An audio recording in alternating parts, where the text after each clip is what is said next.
ਤੇ ਹੱਕ ਬਾਤਲ ਦੇ ਮਨ ਵਾਵਣ ਲਈ ਸਰਹਾਨੇ ਸਾਂਗ ਦੇ ਬੈਠਾ ਰਹੇ। ਸਿੱਦੀਕ ਦੇਸ਼ਕ ਦੀ ਕਿਆ ਬਾਤ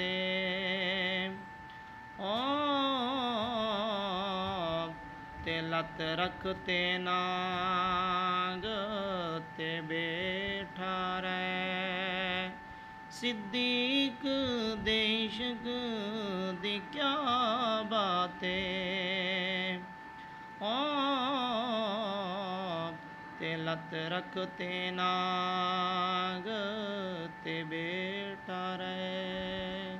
ਵਾਹ ਇਸ਼ਕ ਅਯੂਬ ਅਨਸਾਰੀ ਦਾ ਤੇ ਸਰਕਾਰ ਦੀ ਤਾਂਗ ਤੇ ਬੈਠਾ ਰਹੇ। ਹਾਂ ਪਿਆਰ ਜੋ ਹਬਸ਼ ਦੇ ਵਾਸੀ ਨੂੰ ਓ ਤੇ ਰਖ ਕਬਜ਼ਾ ਬਾਂਗ ਤੇ